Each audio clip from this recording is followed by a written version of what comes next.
Hey guys, and welcome back to another episode of NBA Reels. As always, keeping it real with you, this is Arvindh, and I have Pranav with me. So, this episode is going to be a rather brief one discussing major news revolving the trade deadline as well as notable player suspension of really talented NBA bet, that is Paul George. So, without any further ado, let's get into it. So, we did see that he got suspended for 25 games for violating the NBA's drug policy. The reasons cited by him, reported by Shams, was the fact that he had mental health issues that he was dealing with. And Paul George, as we all know, is a really responsible NBA vet, has been in the league since 2010, and he's accomplished a lot. He's been top three in MVP voting. He's had multiple All NBA teams, All NBA defensive teams, and has taken the Heatles to 7 games in the Eastern Conference Finals. So, what do you think is the cause for his mental health, for him to take drugs due to his mental health? Pranav, do you care to give in your thoughts on this?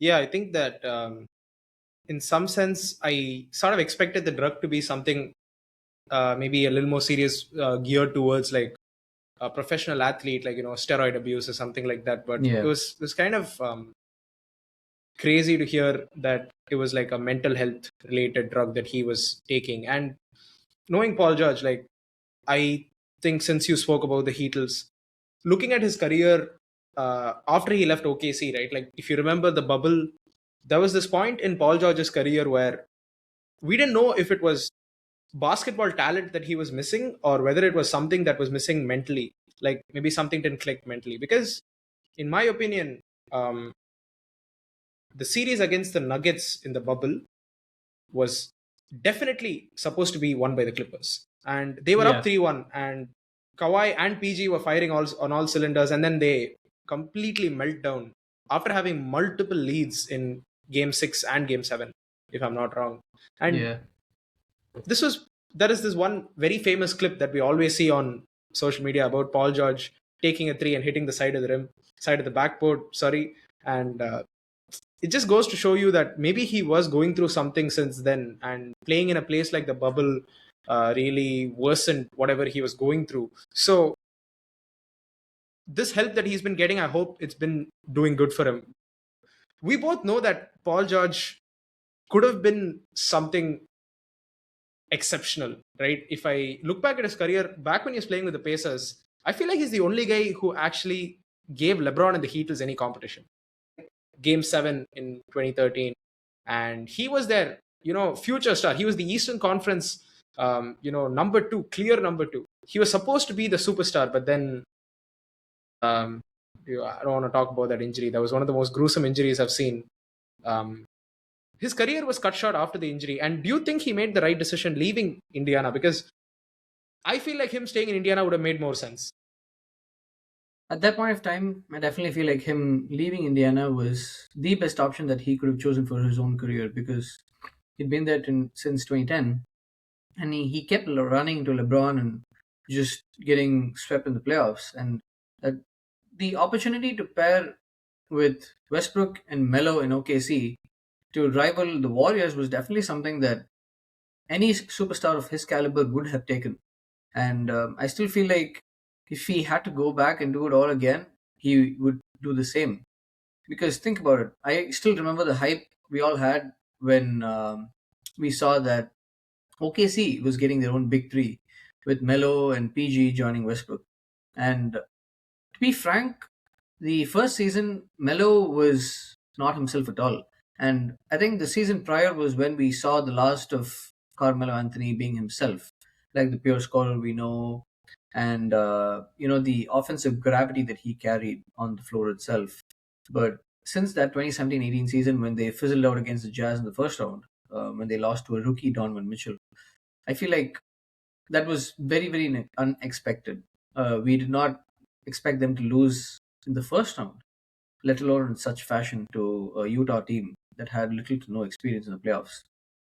So, him moving to OKC was the right move for his career. You see, even after that first disappointing season, he had his second season where it was just him and Westbrook, and he was a top Those are the three. best. Yeah, he was a top three MVP candidate that season. His that was his statistically his best season. He was All NBA defensive. He was a really good candidate for DPOY as well. Do So you think that was that his peak? Do you think that that place was where yes, he peaked? yes, that was in terms of peak Paul George. That was his peak season. The 2021 season comes really close because of the playoff success he had in 2021, where he took the Clippers to their first Western Conference Finals, beating, ironically, Utah, the number one seed, and rivaling the Phoenix Suns in the Western Conference Finals, where the Suns eventually won the series. But Paul George has had two really great seasons, and these are the two of them: 2018-19 and 2020-21. His bounce back season after the pandemic was that 21 season, and I feel like he did a good job of redeeming himself and the name Playoff P. But I mean, yes, if Kawhi was healthy that season, the 2021 playoffs, there's no telling what could have happened because both of them were on something that season. They defeated the Phoenix Suns, and I mean, sorry, the Phoenix Suns beat them in 6 games. And if Kawhi was there, it could have been way closer. Even if the Suns did eventually win the series, it would have been way closer. And I would say those two have been his best seasons. And ever yeah. since he joined the Sixers last season, he's just been a shell of himself. And coming back to your point on how he might have been affected mentally since the pandemic, I would disagree with you to say that it was that early, but according to me and what I have seen, I feel like the time when he joined the Sixers is when his game really declined. So it could have been the onset of something that has led to his suspension right now. I mean, I would disagree with you because I think that at the end of the day, the bubble is a weird environment, right? So maybe he didn't um, carry the problems that he had in the bubble outside when, For sure. back in the 2021 season, because, yeah, as you said, that was probably his second best or even best season after his Pacer days. Yeah. Especially because, like, right now, looking at his top three MVP finish season, right? Like, I would honestly argue that even though he was going through a lot of injuries in his Clippers years, 2021 will be looked upon more favorably because the Clippers have never made a conference finals other than that one 2021 season, Yeah. and two, uh, he lost to Damian Lillard in that season where he finished top three in MVP, and he honestly was still having Russell Westbrook carry him in a lot of those playoff games. Russ was having to take 30 shots in every single game to, like, keep Yeah. them winning. And when Russ has to shoot 30 shots, you know Your that's not a good efficiency is in look the for any team. gutter. Yeah. Yeah. Yeah, and looking at it like that, right? Like, Paul George has never had good playoff success after his Pacers years, and that is the peak of his playoff success. But the decline, I feel, came slowly and steadily after the playoff P moniker and all of that grandiose things that he started saying. And see, I love Paul George. I think a lot of the modern NBA talent really respects Paul George and they want to develop their game around Paul George. Like, I feel like Curry, George, and Harden, these three are the players. Also, KD and LeBron, obviously, but you can't really develop a game like LeBron without playing in the NBA for years. And Durant is a freak of nature. So players see somebody as smooth with the ball as Paul George. Like, he has shifty handles. He just looks cool when playing the game. And obviously Harden, because the heliocentric offense is one of the most popular forms of play styles that every player wants, because he revolutionized that style. And thinking about it like that, I feel like the for the amount he gets respected and for the level his game is good, he has not achieved enough, and at least how much we wanted to see him achieve, especially because of injuries. And talking about his Philly days, don't you think injuries played a huge part in how he was, whether he was feeling 100%? I feel like his first good game this season, he's averaging 16 points per game this season, and his first 30-point outburst this season, he had to get drug tested. Yeah.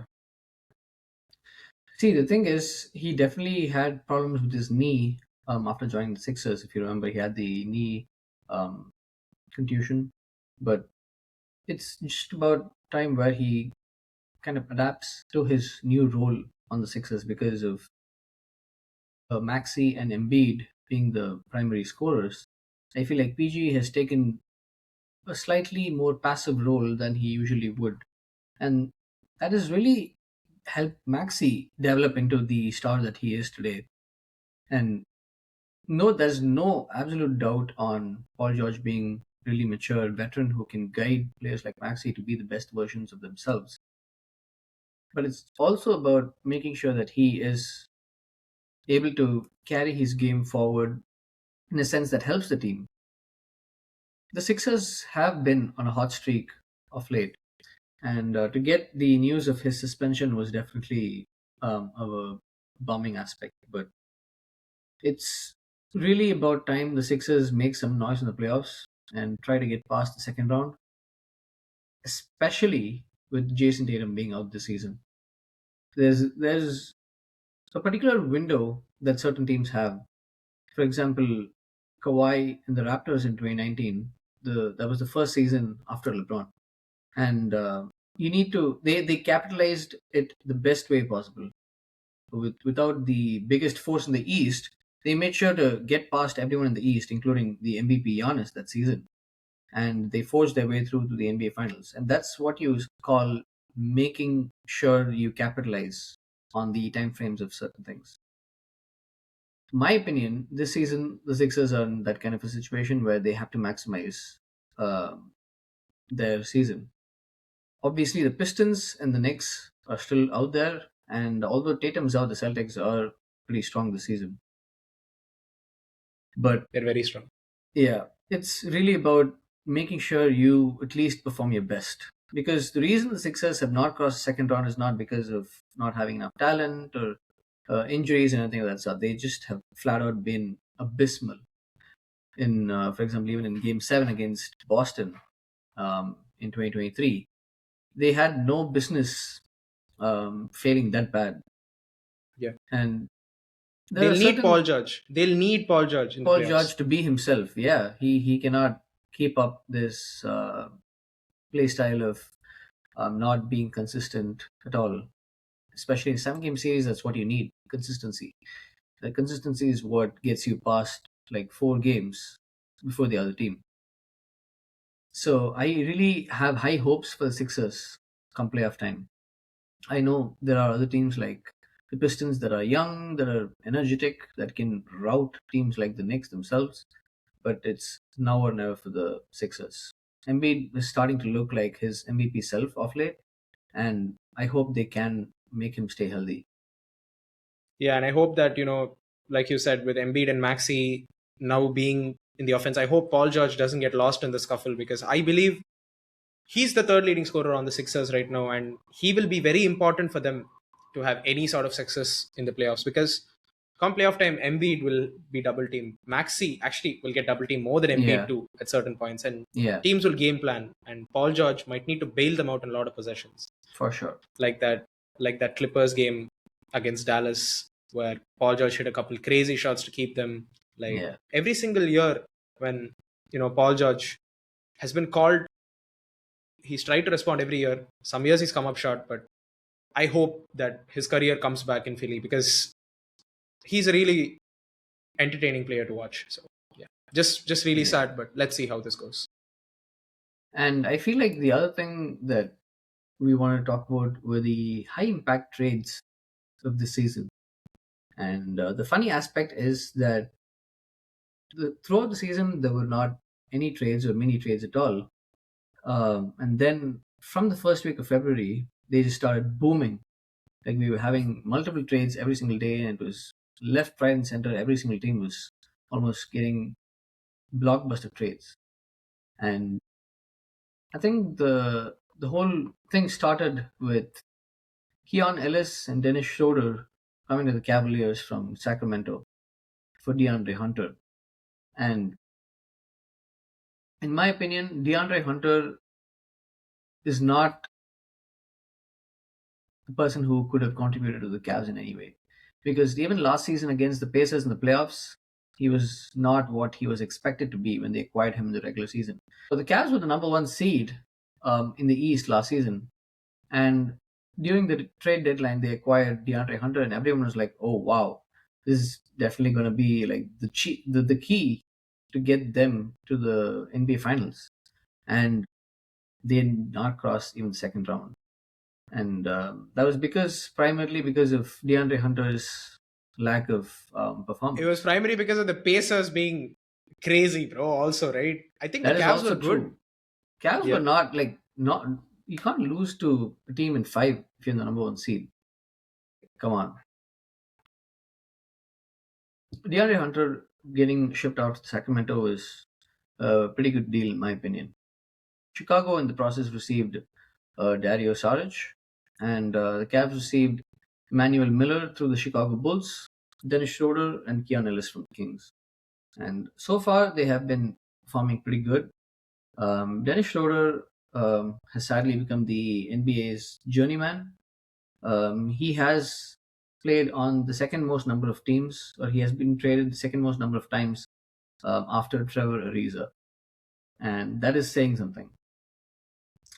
But this was kind of the one of the first deals that happened from the first week of February, But talking and about the Cavs, I think we need to mention that the other part of the deal, which, like you said, I think the Cavs wanted to maximize their window right now. And yeah, like you said, I think DeAndre Hunter was expected to be like a Mikal Bridges, hmm or say he was supposed to be that missing piece who integrated seamlessly into the offense, who could do 3 and D, who could also be kind of like a Jaden McDaniels. hmm Jaden McDaniels is a, for context, right? Like for those of you who don't watch a lot of Minnesota Wolves ball, they don't have a point guard who performs at the highest level. They have Conley who's 38, and they pretty much don't have any reliable point guard running the offense even during crunch time. They channel the ball through Randall, Edwards, even say who else is there on that team? Even Nas Reed a lot of the times. The thing is, McDaniels has developed so much that he is able to finish possessions. He's able to throw lobs. He's able to navigate and finish plays when the star players get cut off. So this is the kind of production that they expected from Hunter, like you said, and they didn't get it. So what do? They look at someone who's injury prone, aka Darius Garland. They look at someone who's like DeAndre Hunter, and they see who has been the leading cause for their decline this season. This season, the Cavs have the third biggest drop in points scored per 100 possessions from last season. This is in Mitchell's absence, one of the worst in the NBA.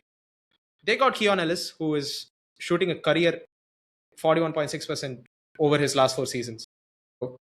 That's really, really good for like a 3 and D wing. And they decided to also trade the aforementioned injury prone Darius Garland for somebody who hasn't played less than 62 games in his NBA career, James Harden. So, do you think that James Harden for Darius Garland was a good move? see, there are both advantages and disadvantages for both teams. And I feel like the Clippers didn't look at this from a purely basketball winning standpoint. They looked at it as a future perspective. So they got Darius Garland and a future second round pick for James Harden. And the reason Harden was traded in the first place was because when the Clippers had talks with him about his future with the team, he specifically demanded X amount of money, and the Clippers said they would not be able to do that. And Harden said, "Yeah, that's fine. I can go elsewhere." He didn't request a trade. He just said he can go elsewhere after the season ends. But the Clippers decided to not let him go for nothing and traded him for Darius Garland, who is a person who has been injury prone, but when healthy can really make some noise on the playmaking end of the floor. So the Clippers, surprisingly, this was something that I did not expect, especially with the way that they have been playing off late. The Clippers are red hot; they're the hottest team in the league, and I definitely predicted them to make some noise in the playoffs. But this shows that they're not trying to win now as urgently as they need to. I mean, as I thought they would. But this again gives them a solid young piece. who can develop into something special. And I feel like the Cavs also got a person who can make them win now with Donovan Mitchell and mentoring him and developing the team overall. And I feel like this was not just from a Donovan Mitchell or Cavs this season perspective, but to recruit someone potentially in the offseason. And that is something that the Cavs have had the foresight of thinking about and recruiting, I think, a really good, sound NBA vet who can switch it up when he wants to. So I feel like both teams have benefited from this, and it's kind of a good side by side trade when you look at different aspects of what both teams are interested in. Yeah.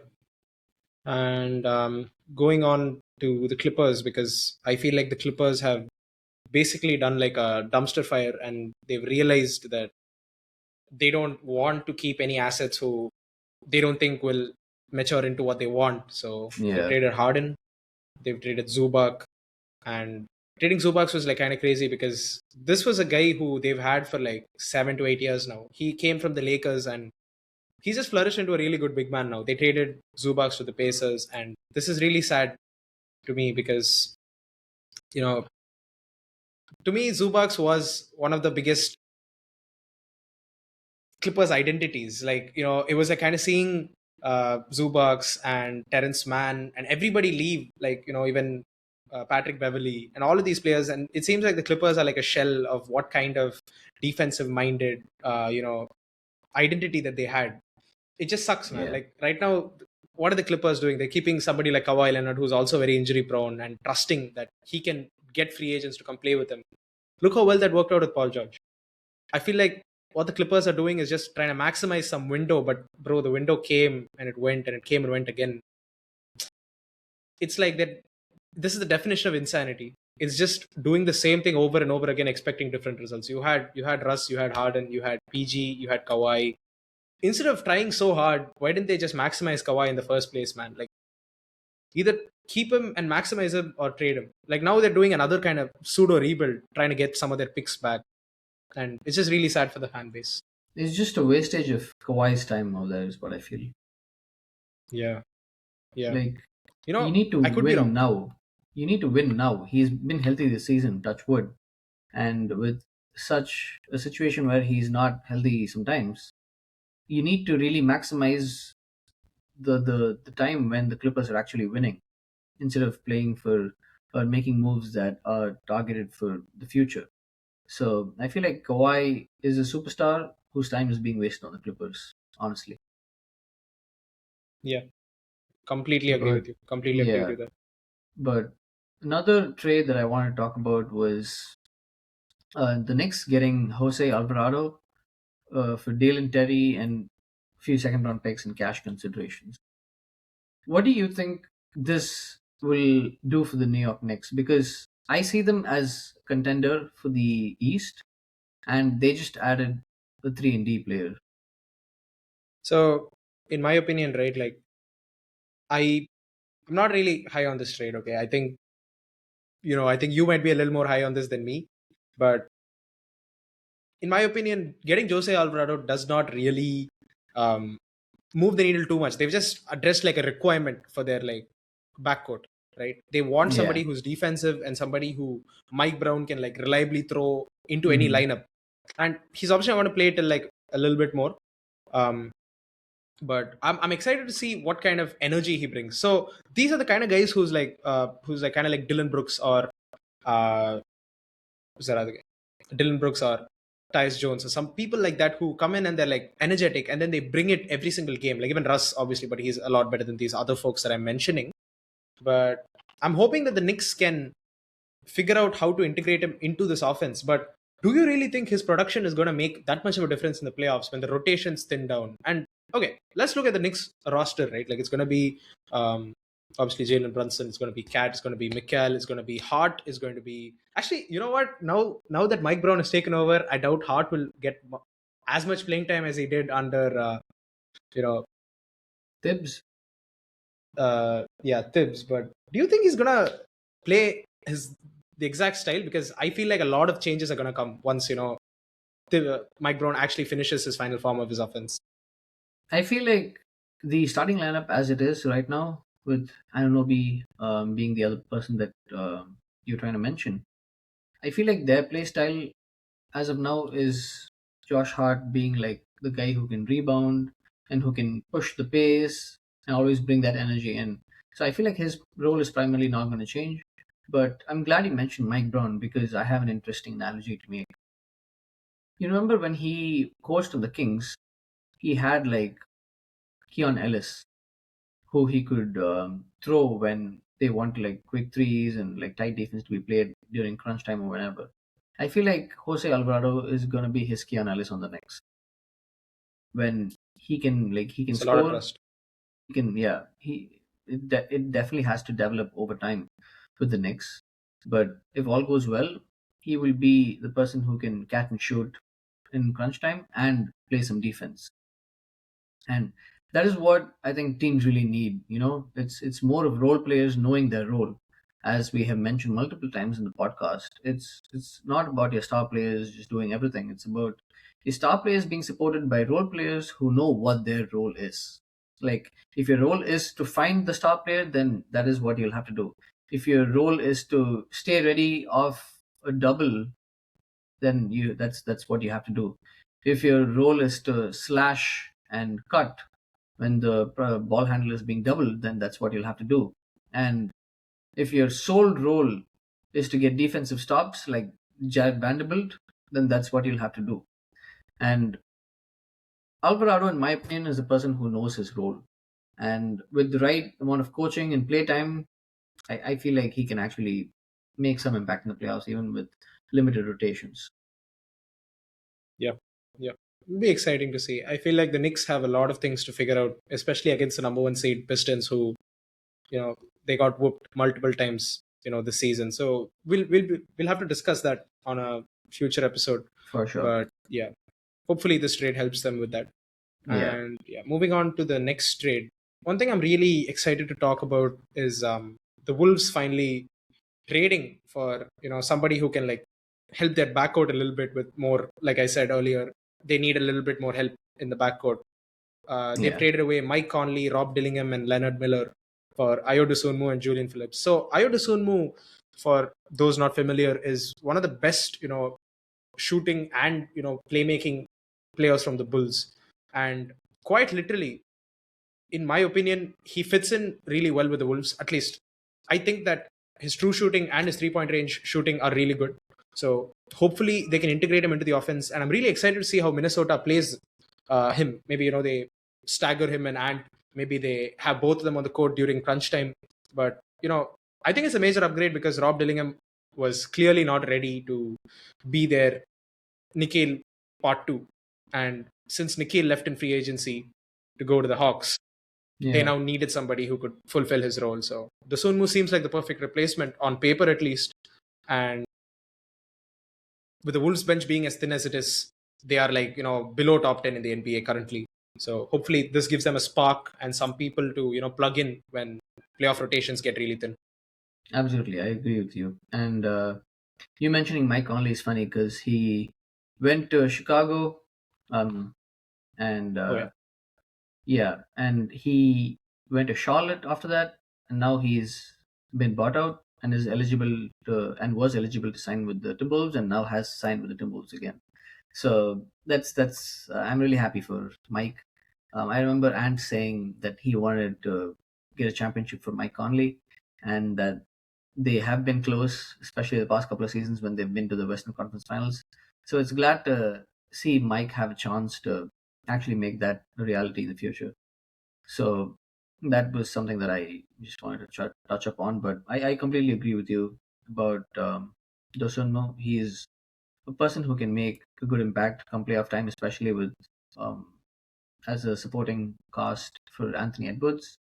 And it's the coaching is pretty good in Minnesota, and I'm excited to see what his role is going to be in the regular season and how it transitions in the playoffs when playing time gets limited for our players. But one trade that we haven't spoken about yet, but is a pretty big one, is the Celtics adding Nikola Vucevic from Chicago and trading him for getting him for Anthony Simons, who was doing not a lot for the Celtics. So essentially, they traded Drew Holiday and got Vucevic. And in my opinion, with the departure of Horford, this is something that gives them fresh energy and a much needed presence of a person who has been in the league for a long time. Just like a good player, bad situation kind of situation. But it is really going to be interesting to see how he meshes in with JT next season. But I'm really excited to have him be part of the offense because he is a center who can shoot. And this kind of reminds me of players who are really skilled, who have been on really good teams, but just not have had the chance to see playoff success. And one other trade that I can think of similar to this is Marc Gasol going to the Raptors in 2019 from the Grizzlies team. You see, he was a really good player who was just on a bad team. Again, Pau Gasol from the Grizzlies to the Lakers in '08. There are certain trades that really are the missing piece for what you need. But I hate to Kevin say Garnett to the this Celtics. exactly. But I hate to say this for the Celtics because they just won a championship 2 years ago, and uh, but I'm glad that Brad Stevens is a smart guy to create like a winning culture for the Celtics. But See, I feel like Anthony Simons didn't have that bad of a season.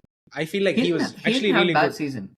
He didn't have bad They, season, but he was not what they need right now, and they identified it quick and traded him for a good piece. yeah, I feel like them getting Vucevic is more like great for them now as well as when JT is back. Yeah, The touches that Simons is getting now with Jason Tatum off the floor is not going to be what he gets when Tatum's back, right? It's going to be yeah, Brown, it's going to be Tatum, it's going to be White. They're going to be passing, they're going to be taking a ton of threes. They're going to have 60, 70 threes attempted a night. You know, Vooch really fits that, like you said. So I don't know, yeah. man. Like I feel like this has to be illegal by the Celtics.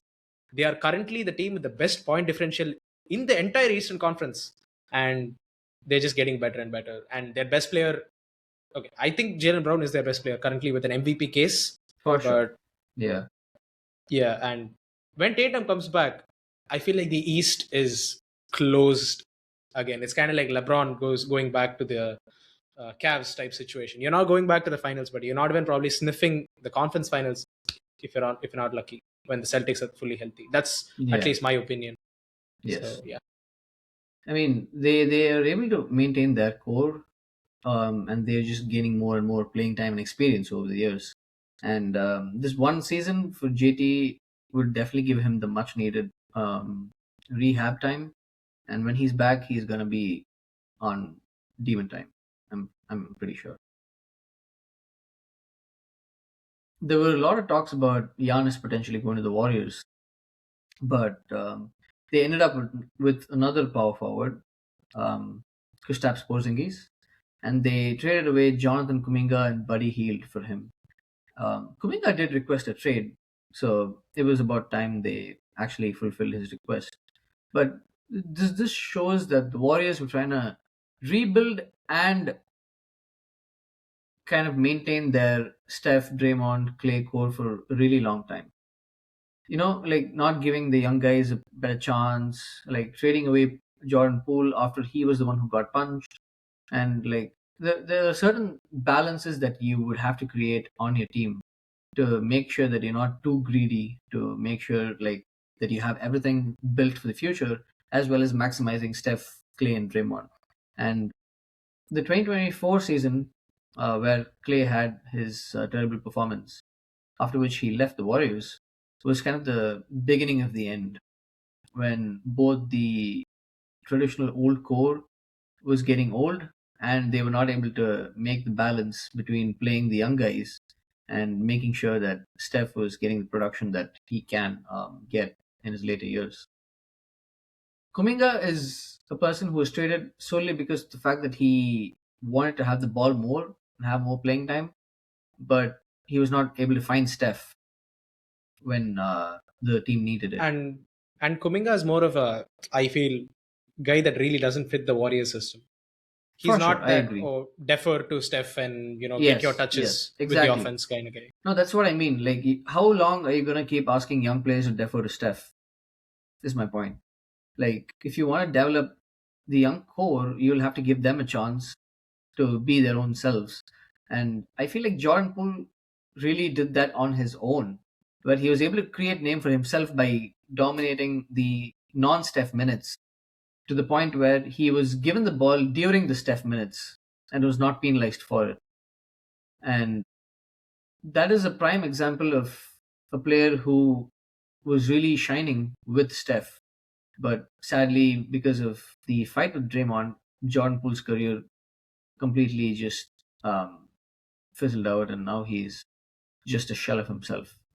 Can't feel bad for the guy. But coming back to this trade, do you think this helps the Warriors at all?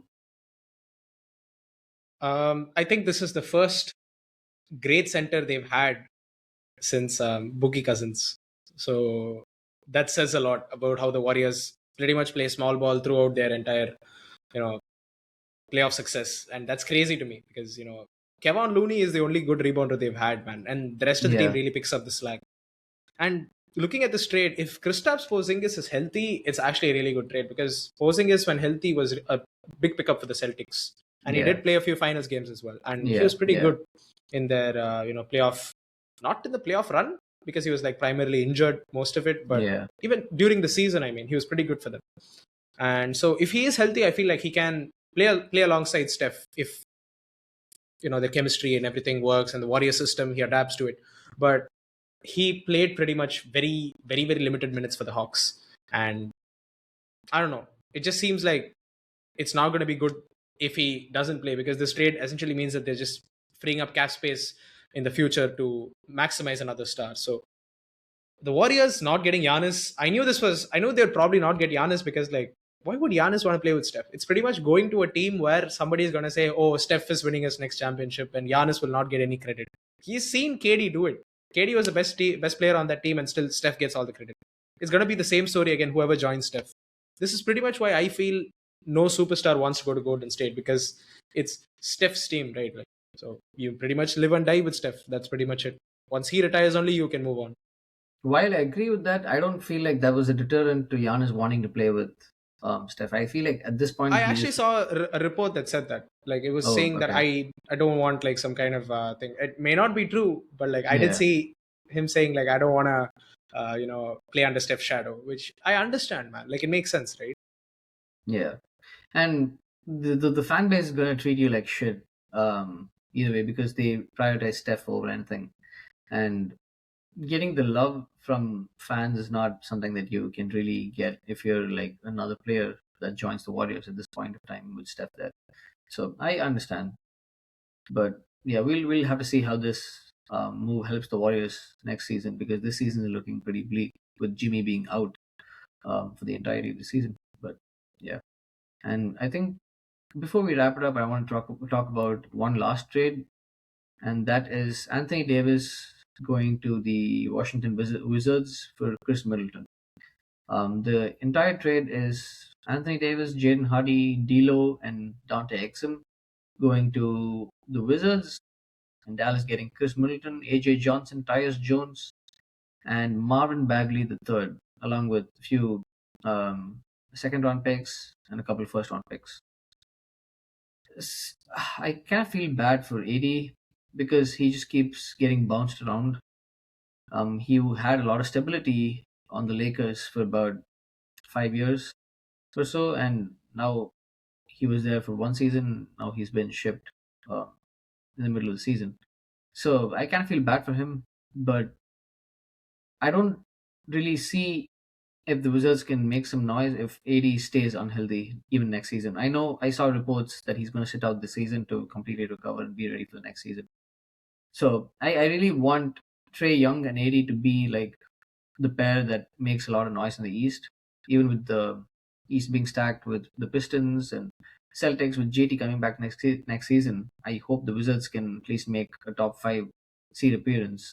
or at least a top six seed appearance to make sure that they're in the playoffs without having to go through the play-in, and at least get 80 some playoff minutes. It's sad to see my boy not play in the playoffs anymore, but it's it's a trade that the uh, Dallas does not receive any big presence apart from maybe Chris Middleton, who is already old, and I feel like they're completely preparing to build around Cooper Flag at this point, Yeah, yeah, and prioritize his wants and needs. But the next few years for Dallas are going to be interesting to watch. yeah. And like you said, the biggest part of this Anthony Davis trade being funny, right, is he's played one game with Kyrie Irving. He's played 0 games with both Kyrie and Cooper Flag. That's absolutely horrible, especially a player who you traded Luka Doncic for. In retrospect, I feel like this will be the worst trade in NBA history, especially if the Lakers end up, winning a title or something like that. That's a big if with the way the current season is going, but it's yeah, it's a big if. If Luka does win a championship, then it's definitely going to be the worst trade in NBA history, like by far. Especially because there's one thing about this trade that I feel like everybody should know, which is that the two first round picks that the Wizards gave in exchange for Anthony Davis, they're not going to be in the top 20. Yeah, Um, and Davis has played only 31 out of a possible 85 games in his one brief year with the Mavs. So if it works, it works. I'm really positive for Trey Young because, as I've already said on this podcast, I'm really high on Trey. So Trey and AD is going to hmm, be absolutely lethal combination if AD can stay healthy. So yes, I can talk. We can talk a lot about Dallas, but this is just sad to me to be in the NBA and be doing malpractice to your organization like this. It's a very sad year for the Mavericks fans, and hopefully Cooper Flag does pan out to be that guy and can take them back to the finals. But right now, it's not looking that good. So yeah, Cooper Flag is definitely showing promise. He's had 30 plus in like this past 4 games, still with a lot of losses to be expected. But yeah, yeah. we'll He just have he to see. had a couple of 40-point games. He had like 49, 44 in back-to-back games, and he has really a promising career ahead of him, barring any injuries. But it's going to take some time for us to see what the Mavericks can do with him. Correct. And yeah, we'll have to get back on that to also look at some of these debuts of these newly traded players on their new teams with their new colors. Especially today, I Yeah. was seeing Harden and Keon Ellis, and really really good game. And I'm Hmm. really excited to see how the other trades also pan out. So for all of Yeah. that and more, stay tuned, guys. We'll be back with our next episode very soon. Yes. And with the All Star weekend coming up, I'm pretty sure we'll have a lot to talk about. So until then, we'll see you in the next one. Bye.